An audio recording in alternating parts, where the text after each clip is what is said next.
Thank you all for being here. My name is David Swanson. I'm Executive Director at World Beyond War.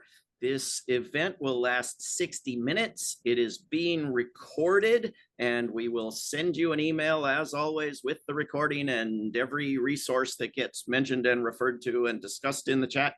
The chat is also where you can put questions for our speaker at any time in the course of the event. And when we get to the questions section, I will try to ask all of your insightful questions. Captions are enabled if you click the CC button, usually at the bottom of your screen, or click more to find it. You can get captions, you can get them translated with the usual mistakes made by robots.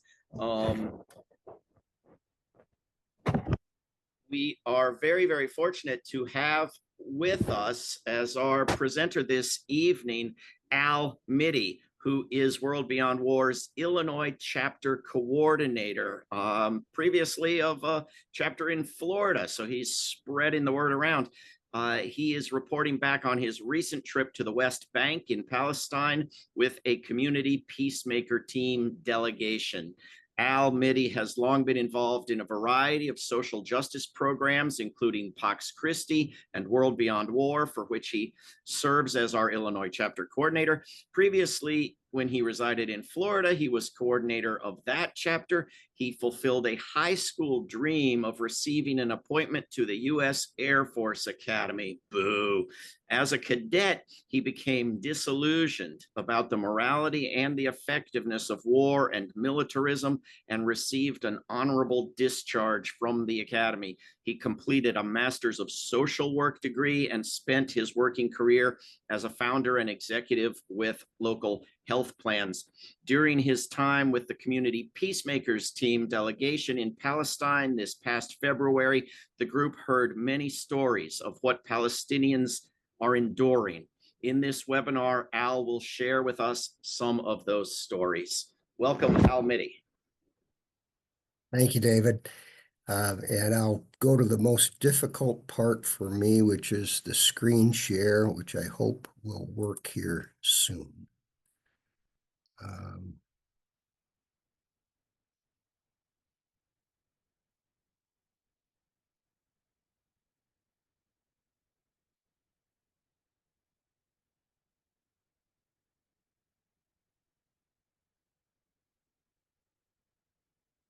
Okay, everybody should be seeing a picture of what I think is a beautiful picture. And by the way, I went to Palestine. I happen to be, from a religious standpoint or a faith standpoint, I am a Christian, and I'm not embarrassed about that. As a Christian, I like to think I'm trying to follow Jesus. So I'll start with a little bit. This is not a religious presentation, but I'm going to start with something that speaks about Christianity and faith, and I'm going to end on that kind of note.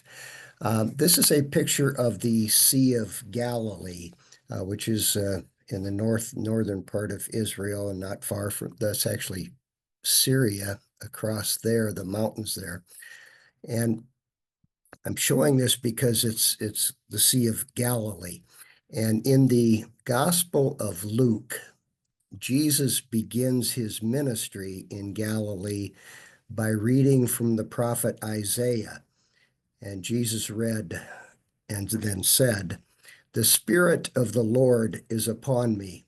He has anointed me to bring glad tidings to the poor, proclaim liberty to the captives, recovery of sight to the blind, and to let the oppressed go free." Jesus is announcing his ministry and calling for radical change and calling people to a new life. And he is clearly siding with the poor, calling for liberty for captives and freedom for the oppressed. And that was pretty radical stuff. As David mentioned, I was part of a delegation of people with the Community Peacemakers Teams. And by the way, there are a bunch of organizations that make send delegations, send folks to Palestine and other places around the world where there's violence or war. And it was a real privilege for me to be a part of this Community Peacemaker team to Palestine in February. I'm showing this because this was on a wall at where the organization called Youth Against Settlements is headquartered or located. And when I say it's an office, but it's a very basic office. They've written on this wall, all settlements are illegal, and they quote from Article 49 of the Fourth Geneva Convention, which prohibits the occupying power from deporting or transferring parts of its own civilian population into the territory it occupies, as well as any forcible transfers or deportations of protected persons from occupied territory. And by the way, just as a not coincidence, but about 15 feet from here, they have a little plaque or a commemoration of a woman who was murdered at that site by Israelis. This is a little bit of history for you. Palestine as it looked in 1947, and then the United Nations plan to divide and to create a Jewish state there. And then from 49 to 67, what Palestine looked like versus what Israel looks like.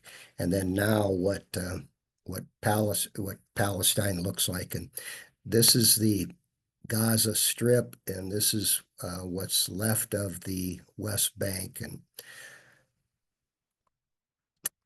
And another couple of maps. This is simply to kind of set things in place. There's Gaza Strip, and this is the West Bank, and this shows you which where the Palestinian Authority is in charge, where you know, and where you know, shows you the West Bank. We spent most of our time. We crossed from Amman, Jordan, right here, across the Allenby Bridge, and spent a couple of days in East Jerusalem, a couple of days, and I may have my times slightly off here, in Bethlehem, which is just south of Jerusalem, and then, but most of our time in Hebron. But I also did a little kind of Christian tourism thing and went up to as I mentioned, the Sea of Galilee, and was able to see some of what the sites that for me were important from a spiritual standpoint. But most of our time was spent in Hebron, which is in the southern West Bank. This shows you the Israeli separation wall and the checkpoints that exist throughout the West Bank area. So you can see the wall is that black line, the lighter, the little dots are checkpoints, and then the other places are Israeli settlements that are developing throughout the West Bank. And as there's a slide earlier showed, those settlements are by Geneva Convention standards illegal. There are over 900 checkpoints in the West Bank, and this is one of the checkpoints that we went through several times. To get through the checkpoint, you go through this area here. There's a Israeli soldier behind a glass thing up there, and they ask you to show identification and ask you why you're there and so on.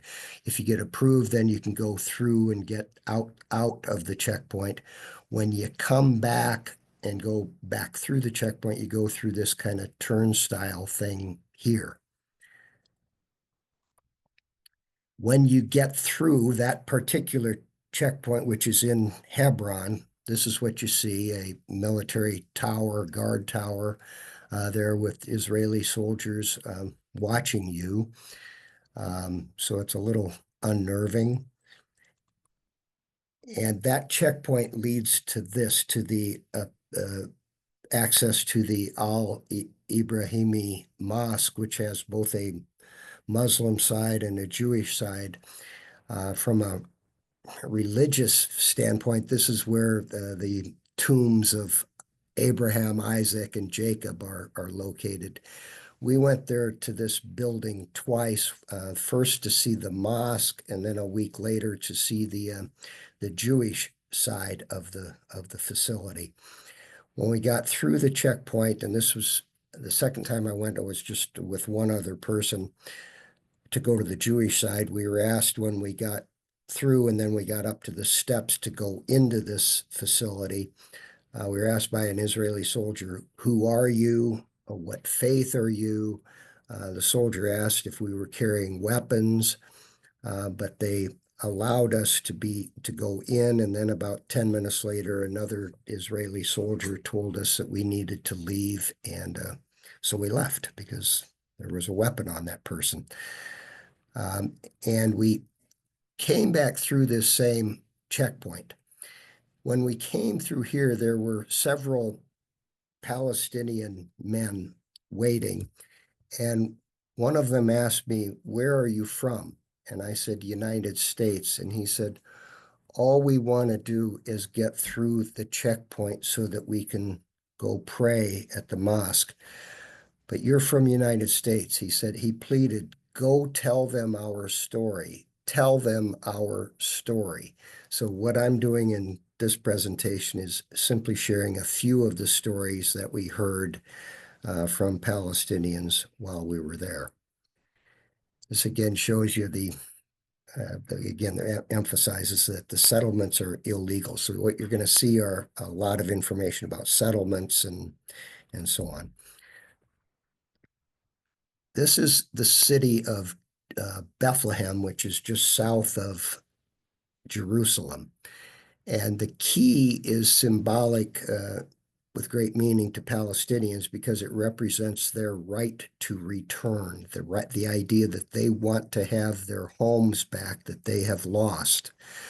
A young man, by my standards, a young man, was telling us and guiding us through this. And he told the story while we were standing here on this street here about how a 13-year-old girl was shot by snipers, Israeli snipers, just a few feet from where these people are standing. What the young man told us, though, was that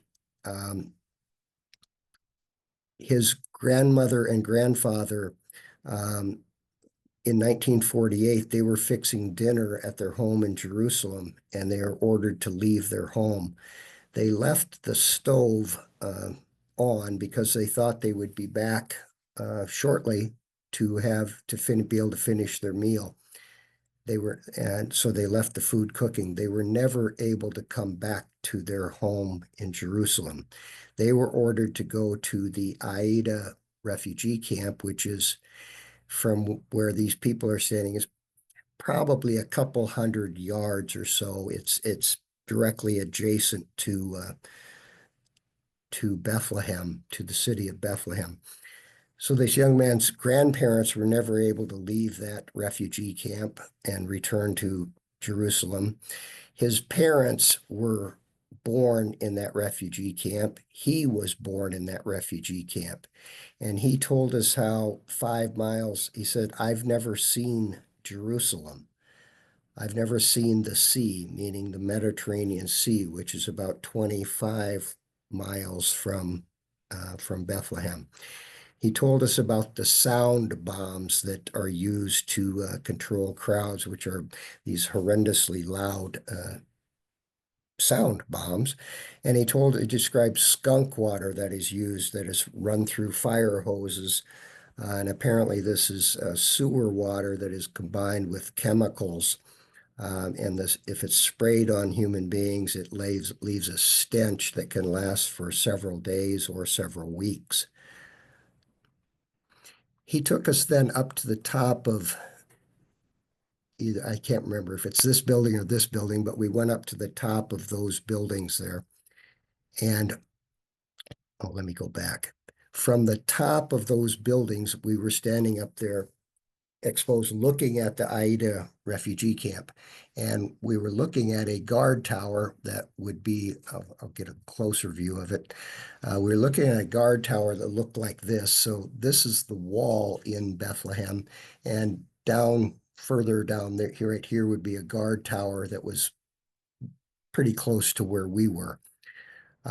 We're standing out there exposed on this roof, there's 6 or 8 of us people there, knowing that there are soldiers watching us and learning that the weapons that are in these guard towers have artificial intelligence that helps them determine when to fire and on whom to fire. And frankly, I was standing there thinking, wondering about the algorithms that are being used to in the artificial intelligence to determine who gets fired upon.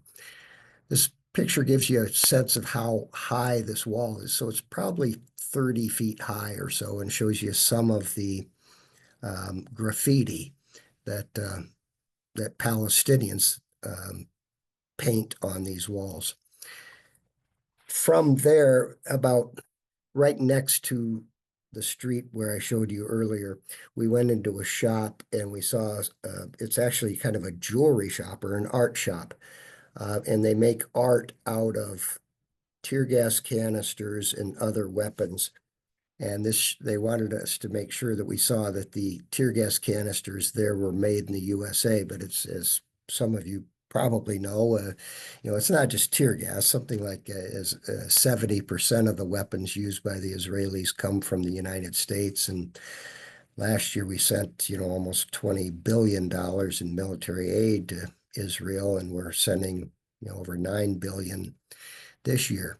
But what they do in this shop is they make art out of it, but they also showed us what they've done with tear gas.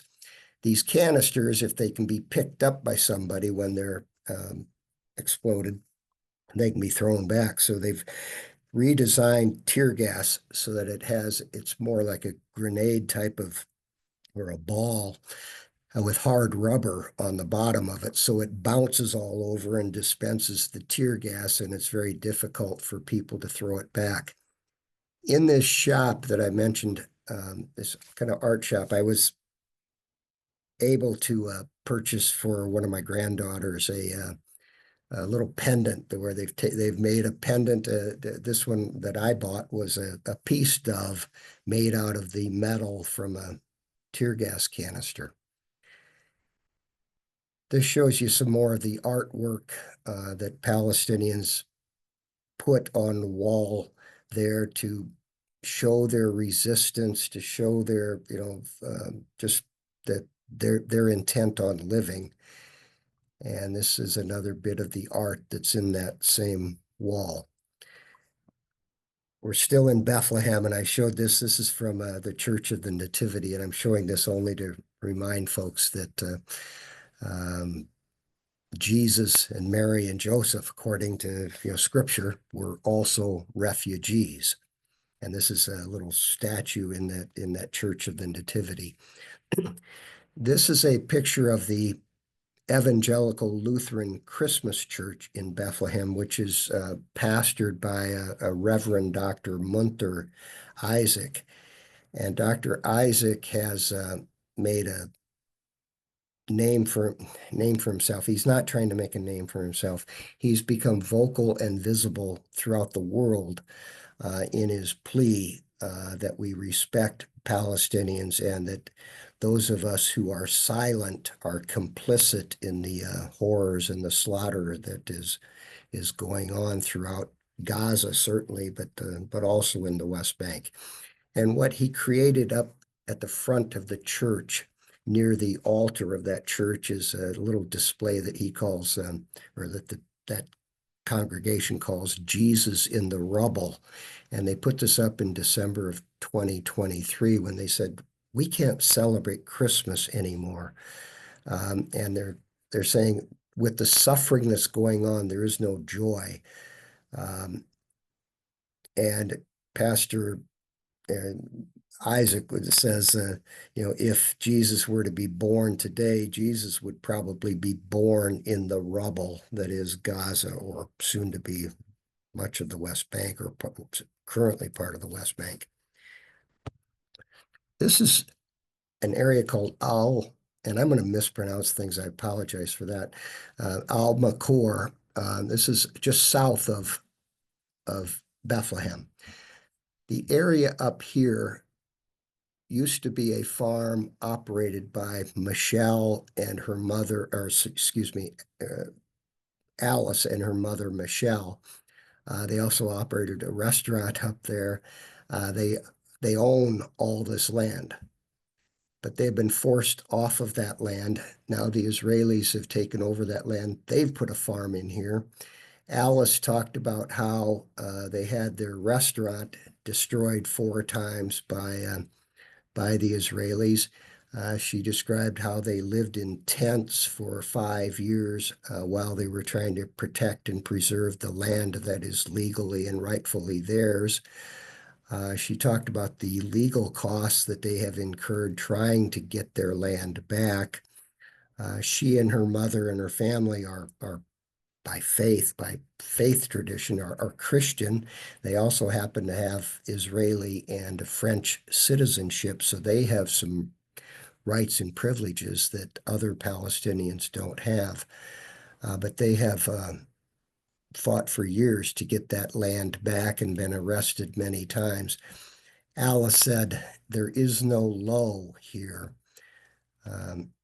She also said that she said, I believe that there is as much good as there is evil, and that good will eventually win as they continue their fight, legal, nonviolent fight, by the way, to recover their land. From there, we went to Hebron, and this is a picture from Hebron. What this shows is you can see some iron mesh up here and some junk that's on here. What happens is that there are Israeli settlements above some of the streets in Hebron, and the people in those settlements will throw garbage down on the streets where the Palestinians, where the people of Hebron are walking or doing their business. So the Palestinians have had to install these iron mesh fence-like things to protect themselves from the garbage that's being thrown on them. And the garbage includes things like dirty diapers. And one of the fellows told us how it protects them from the solid garbage that's thrown down, but doesn't protect them, the mesh that is, does not protect them from liquid bleach or acid that might be thrown on them while they're walking in these streets. And speaking of the streets, this is a street that is in Hebron that is no longer open to Palestinians. It's open only to Israelis. Over the course of time, the Israelis have closed over 3,500 little shops and markets and so on in that community. And Hebron is a large city, actually, and there are vibrant parts of Hebron with restaurants and clothing stores and so on, but it's very easy to see the oppression under which the people of Hebron live. One day we went to this part of south. This is south of Hebron, and a lot of you have heard of the documentary "No Other Land." This area is called Masafer Yatta, and the No Other Land won the Academy Award for the best documentary. And one of the 2 producers or directors of that film, because Israelis objected to the message of that documentary, they severely beat one of the producers in this community there. As I said, this is south of Hebron, and I think, and I may have my geography kind of mixed up, South Hebron Hills, but this is the name of this area is called Masafer Yatta.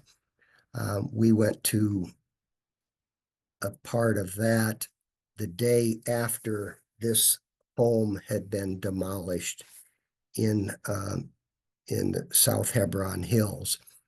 And the fellow that's walking there was describing to us how families and refugees had purchased this land in 1952.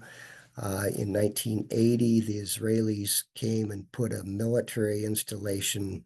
You can't see the hill, but there's a hill up here. Put a military installation up there, and then they abandoned it 2 years later and started building. The military didn't, but allowed an Israeli settlement with modern apartments to be built above this village. As I said, we were there the day after this home was demolished. And then if you could go farther to the, I don't know the directions here, but this way, about 5 kilometers from here, there are firing zones that the Israelis use to test their weapons. So we were constantly hearing jets and helicopters flying over. This guy here told us how um, some settlers, young boys by I think they're young, came with grenades and guns and beat the women in this village and sprayed them with gas. Some of the settlers even tried to block the road so that the ambulance could not get to the woman who had been attacked by those boys. He said, "We can't call the cops because the cops won't help us. What happens when they destroy one of these is Israeli soldiers will come and protect the bulldozers that destroy the home. They don't protect the village people or the people whose homes are getting destroyed, but they protect the bulldozers and the people doing the destruction." This happened to have been a 3-room home, and the people who lived in that 3-room home, this would be probably 50 yards or so from that home that was just destroyed. They moved into the homes of people who live in this part of the rest of the village.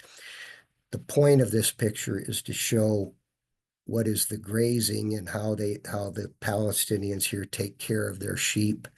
They've lost their grazing land, so they keep them in pens like this. They feed them in troughs like this. They don't have grazing. They don't have grass anymore because that land has been taken away from them.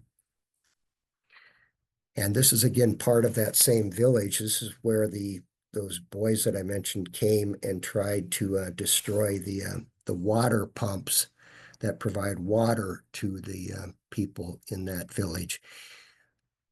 Right over to the right of this, that's an Israeli flag, but to the right of this, there used to be Palestinian olive trees. Now Israelis are planting new trees. Those olive trees were torn down. They used to graze their sheep on land here. That grass and the grazing ability has all been destroyed. It happened that a day or two after we were at that same spot, Israelis came and destroyed 6 more homes in that village.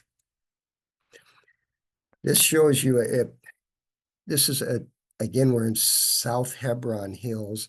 This is a hill. We're walking up the hill and there's a road here and water towers and microwave or whatever towers these are and electric lines here. As we were walking up this hill, a man came out from either here or right over here and said, "I want to tell you my story." And he said, "That land up here on the top of this hill is his land. The Israelis took the land from him. They put this water tank in. They put these towers in. They put the electric lines in here. He doesn't get to use any of that water. He doesn't have access to that electricity." He said the Israelis promised him that they would compensate him. They took the land in 1970, but they've never given him a dime or any money for compensation.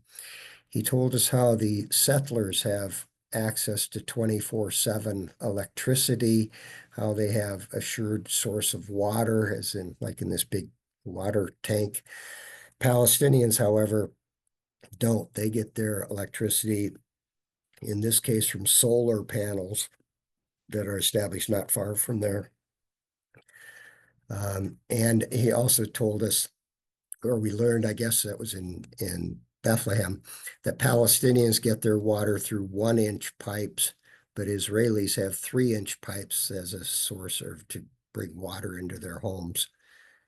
So we went up this hill here and went to visit with these people. Their home had been destroyed by the Israelis. This fellow, told us, he made the comment, "We don't hate them, but they hate us. If you teach hate, hate will be returned to you." And he told us how he can trace his family, 22,000 people, back to about the time of Christ. And he says most of his family lives near that Al-Ibrahimi mosque in Hebron. But he says, my family's been here forever. He said they came and they bulldozed things. They destroyed his home.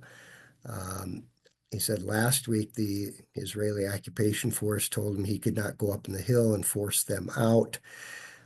If you look up here, there's concertina wire. We could go up there. He cannot go up there. But there's a valley on the other side of this hill up here. That used to be his land where he would graze his sheep and raise and harvest his olive oil, or excuse me, his olive trees. He asked, but he can no longer go there. He asked, why are we not treated as humans? And he's the one who also, as I recall, if I recall correctly, he described the United States and he said, you people in the United States, and I don't know if the audience is all from the United States, but he said, in the United States, you don't have health insurance. You have all these homeless people. You spend all your money on war. What kind of a nation are you? And for me, it was a very kind of profound, challenging question. Next, we went to this family who entertained us in one of their 3 tents that they have around their home. They told us how settlers came, and young settlers between the ages of 17 and 23, and they threw rocks at a woman. Then they came and the soldiers came and then said, oh no, the young men did not attack her. They must have attacked the settlers. He described how the Israelis have come and cut down 250 of his olive trees. And so he's had to try to replant olive trees. And I'll show you something about olive trees in a bit. He spent thousands and thousands of dollars trying to get a court ruling to get his land back. And by the way, these 3 people, this person and I, are the CPT delegation. These other people live in a home right next to this tent. This is the Ophir prison. We did not visit the Ophir prison at all, nor did we go inside or anything, but we went to a home of a family that had been raided. And the father and the daughter and a son were imprisoned. We're in this home, and it's actually a pretty nice home, and they're serving us tea and coffee and fruit and nuts and olives and cookies and so on. They've lived in that home for 60 years. But 5 months before October 7th, soldiers came to his home and broke things and beat up his son. They beat his son unconscious. Another time they went into one of the rooms of the house there and started beating the men by holding them down and jumping on their chests. They came another time and detained the father. But then the next day they came and arrested the daughter, and the daughter is in the room telling us this, and she's describing how for 3 days they tortured her. She was held in the prison for a year. She did not get any food for 3 days. They stuck her head on the ground. They came and, these soldiers came back to the home and arrested the brother and put him in that prison for 6 months with no charges. When they finally did release, well, let me tell you, then they also imprisoned the father, and they tied him up with these zip ties and metal, so that and he was not allowed to go to the bathroom or get any food. He said he can't harvest his olives now because of injuries to his hands. They finally did release the daughter, but on the day that they released her, they gave her no food. Oh, they had beaten her until she was unconscious. She described her cell, which was 2 meters by 2 meters. And on the day, oh, and in the cell, one of the prisoners, the prisoner, whatever, Palestinians in the cell with her had hepatitis. The guards often forced the women to be naked. On the day of the release, they made the women get naked 3 times and examine them. And then when they were finally released, they were told they can't show any signs of happiness at being released, nor could they just talk about or describe their freedom through any use of social media. This is a mural it's called the village of Silwan, which is right outside of Jerusalem. And I don't remember the directions, but there's a walkway near here. This mural is apparently a depiction of a 1-year-old infant who was burned in her home alive. And the Palestinians will paint murals on this, and this again is a walkway, but it's a walkway shared by both settlers and Palestinians. So we walked down this walkway and came to a little hilltop here. This is the village of Silwan, but you can see if you look closely here, there are eyes painted on some of these homes, like there and there and there and up there. They paint these eyes on the homes that are seized by Israelis, and what they're trying to say through these eyes is, we see you, Israel, we see what you are doing, and we want the world to see what you are doing. Many of the sets of eyes are Palestinian martyrs, but they also have painted the eyes of people like George Floyd and Malcolm X and Rachel Corrie there. We're standing on, as I mentioned, on a hill right over this area. There's a police tower with people watching us. And then over here, immediately to our left, as we're looking this way, there's an Israeli settlement, 50 feet away. We walk down the little hillside that I mentioned, and we come to this, and this is called the Siloam Pool. And this is where, according to the Bible in the Gospel of John, chapter 9, this is where Jesus healed the man who had been blind, or been born blind. And he tells him to go wash his eyes in the pool of Siloam. And one of the famous Bible quotations from that Bible story is the young man is asked to go back to the temple and explain to the religious officials, how he gained his sight. And he says, I don't know how I gained my sight. He says, one thing I do know is that I was blind and now I see. And for me, that's what kind of taught a key lesson that I came away with from this delegation to Palestine. This is a picture of the Garden of Gethsemane, and I'm showing this because these are olive trees in the Garden of Gethsemane. And if you're a Christian or religious, you know that this according to Scripture is where Jesus spent his last night before crucifixion and spent it in prayer, and where the Romans and the other soldiers and church people came and arrested him.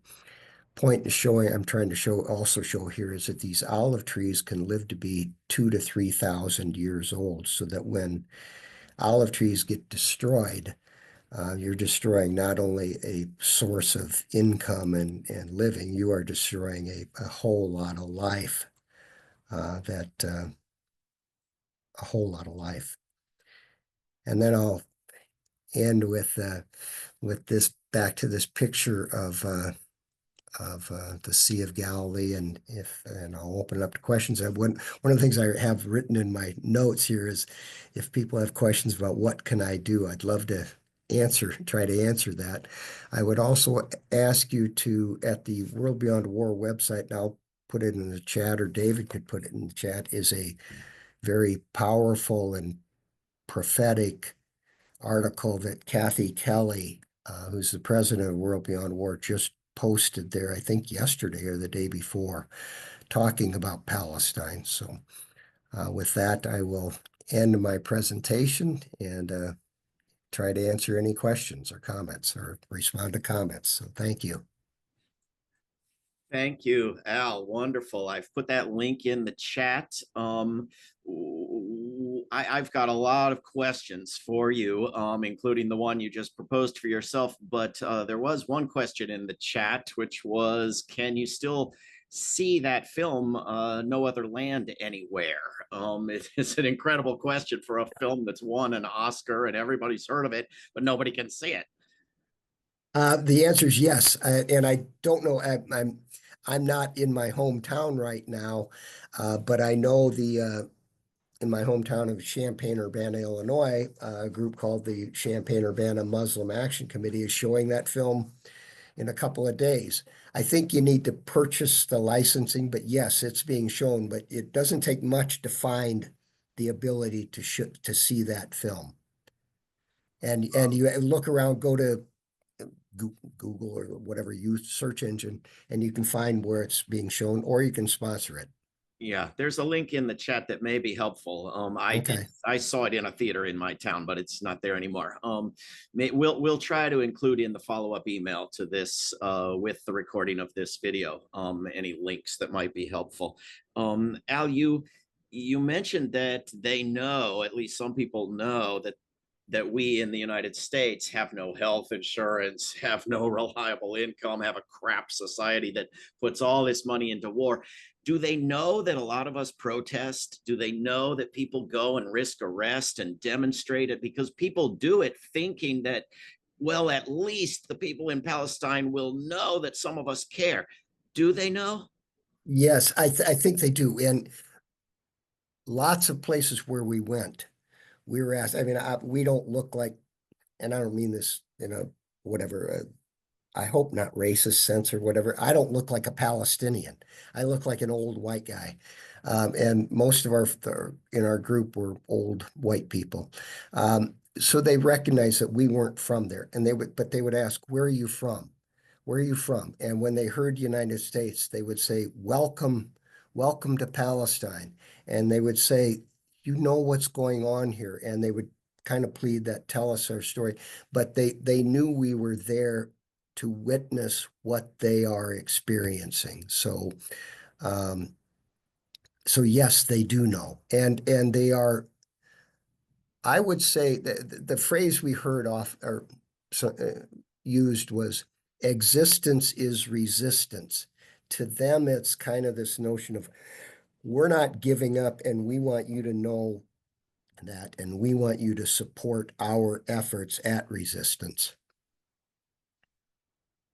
Terrific. And if we want to tell people in Palestine, either particular people you met or people in general, that we have heard you tell us their stories, how would you recommend we go about that? How would we get messages to Palestine? You can do that through a variety. We do our group through on a WhatsApp thing. We have a discussion going with Community Peacemakers Teams.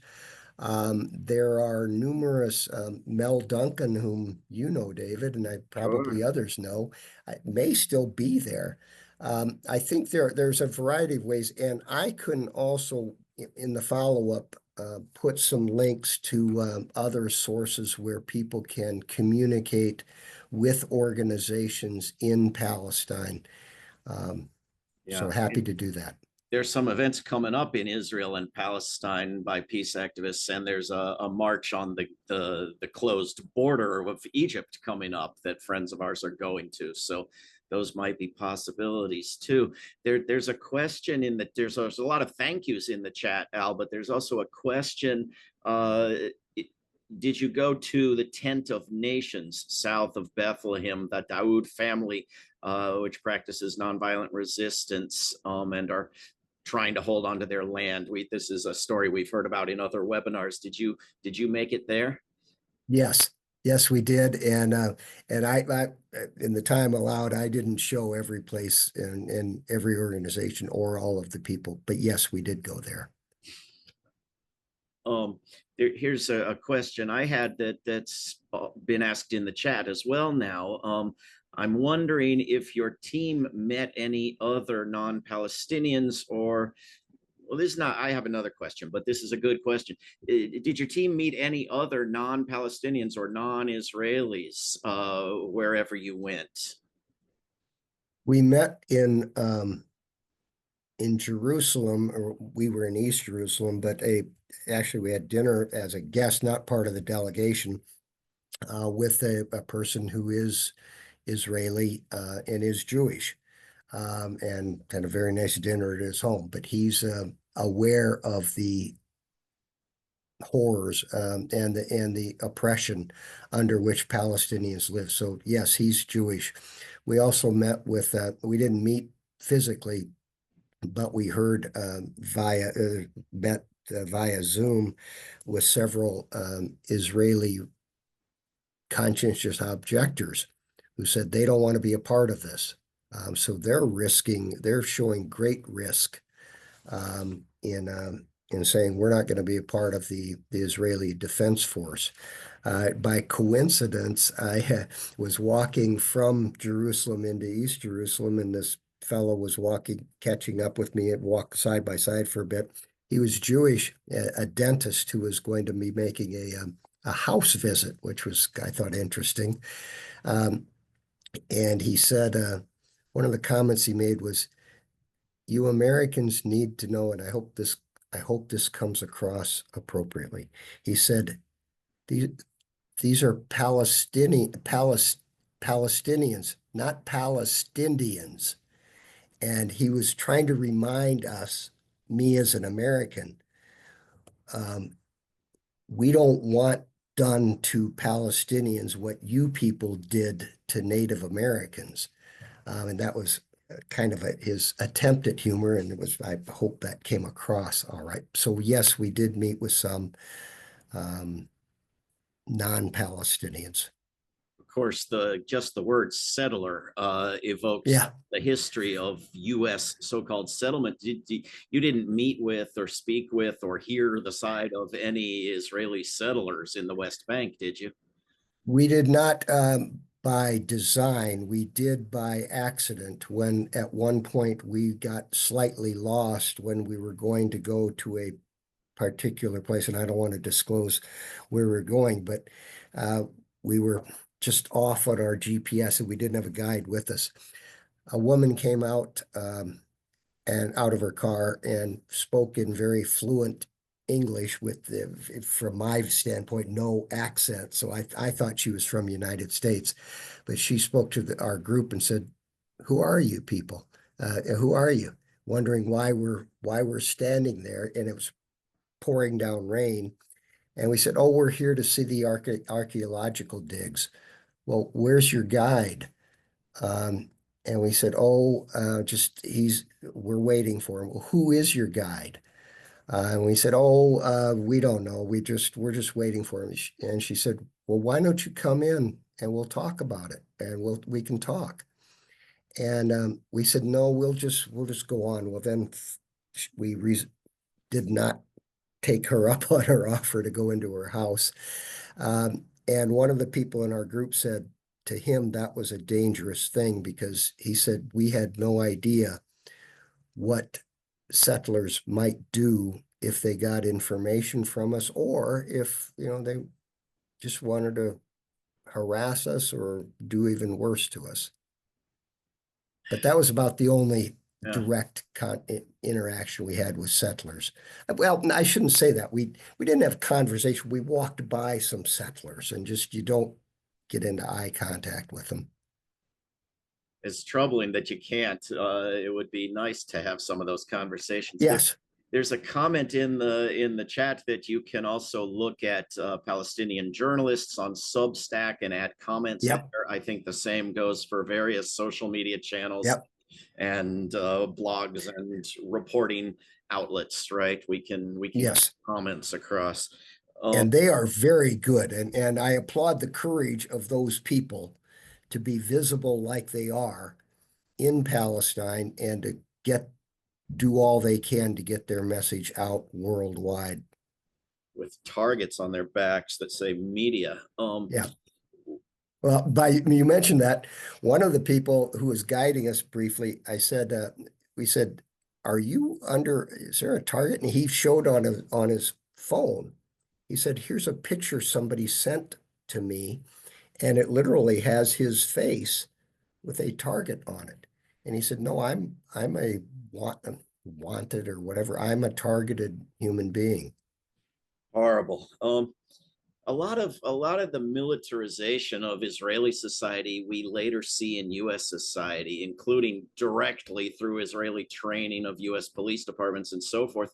What do you think is coming here when you talk about skunk water and sound bombs and checkpoints and by the way, guns that tell the person who to shoot? What the heck is with that? Are these things coming to the rest of the world?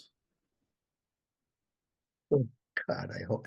All I can say is, God, I hope not. I happen to, yes, I hope, I sure hope not. Home But demolitions. yeah, it is frightening. But I think back to the woman, Michelle, who said she believes there is as much good as there is evil, and that eventually good will overcome evil. And I think we all have a duty and an obligation to resist the evil that comes with militarism and hatred and violence and oppression. I think, Al, the obvious answer to this is going to be yes, but you may want to talk about it. There's a question. Are you aware of the organization of refusers, Israeli citizens who refuse to go into the armed forces and reservists who refuse to be called up to attack Gaza and the West Bank? Yes, and I've seen some of they appear to be growing, and that's an encouraging sign. Yes, so I'm aware of them. I don't know the two people with whom we we met via Zoom. They are a part of that organization, but yes, I'm aware of it. Al, I think the U.S. ambassador to Israel and the Secretary of War or so-called defense believe that Palestine should be destroyed to bring Jesus back. How do you go about persuading someone that something like that is actually not a great idea? Right. I don't know other than to say, I'm not any kind of scripture expert or religious expert at all, except to say that I don't think anywhere it says, you, my chosen people, you get this land and nobody else gets it. You get it and only you get to occupy that land. And one of the fellows who gave me kind of my little private tour to some of the Christian sites, as we were driving through to Jericho and then up to the Sea of Galilee along the Jordan River. He's Muslim by faith tradition. He said, look at all this land here. There's land all over that people could live that's not occupied by human beings. Why do they think they have to take land from people who have lived here for centuries? Oh, and I'm seeing the Good question. Um, comment in the chat. the other thing we hear from Palestinians all the time is that they are willing to suffer and die to stay on that land and not go somewhere else, no matter what is promised to them in on some other land. Is that real? Yes. Yeah, it is real. And It's discouraged. It's heartbreaking. Um, and but they are willing to do that. But they're hopeful. They're hopeful, and they're so resilient. The samud word that they hope they don't have to. Another phrase I heard from somebody was there is no hope without risk. And so they are willing to take risks to stand up and to resist. They are. Thank goodness they are. I just have to ask, Al, because of the story in the news today that the U.S. wants to take over Gaza and do as great a job as it did in Afghanistan and Iraq and so forth. As soon as that happens, a handful of deaths are going to be US deaths, deaths that matter after so many thousands of deaths. And all of a sudden, people are going to care about deaths. At least media outlets in the United States are going to care about deaths. What are, how do we make the outrageousness of that clear to people in the United States and the rest of the world? Yeah. I wish I knew. Other than I think we particularly as Americans need to remember our horrible heritage of settlers, of taking land from people who live there. And now we look at it and, we're not about to give up Chicago, but we're sorry we're sorry that we slaughtered Native Americans. But gee, that's the price. I guess I don't know if I have this fear. My concern is that 100 years from now, Gaza and the West Bank will be, if the world's still around, will be Israeli occupied, and people go, "Oh, yeah, that was horrible what happened." But gee, look at our nice resorts and hotels and golf courses. I hate to tell you, but if we don't fix this disastrous course we're on, that region is going to be too hot for humans in a lot less than 100 years. Yeah, So yeah, I'm not sure that's a future. yeah. Let's go to the question. We've got just a couple minutes left. If we stick to schedule, the question that you proposed, which is, if we ask, what can we do? What should we do? What do you say, Al? There's you can and I had it in the slide. I can put this in the follow-up email. You can sign up for different email lists. You can electronic intifada, the Herat's news from Israel, if Americans knew. You can sign petitions. You can talk to people, and you can become a little bit informed about the fact that we through our silence are complicit in this genocide. So there are things we can do. Will it change the current administration or the ambassador? Will it change? I don't know, but God, we have to do something. Well, be like Al Mytty, I think, is good advice. Do this kind of stuff. Join up with World Beyond War and every other good group. Yeah, It's join. Yeah, go on a delegation with CPT or with Eyewitness Palestine and see for yourself and bring the story back. So Indeed, and there are people in World Beyond War going soon to yeah, the Egypt border of Gaza, March on Gaza. So get in touch with us if you want to try to join that. But Al Mytty, you're doing terrific stuff year after year. Keep it up, and thanks so much for everything you're contributing to the world. well, thank you. And same to you, David, for your guidance, inspiration, and leadership. So Thanks, Al. Thanks, everybody, for the great questions. See you at the next one. thanks, everybody.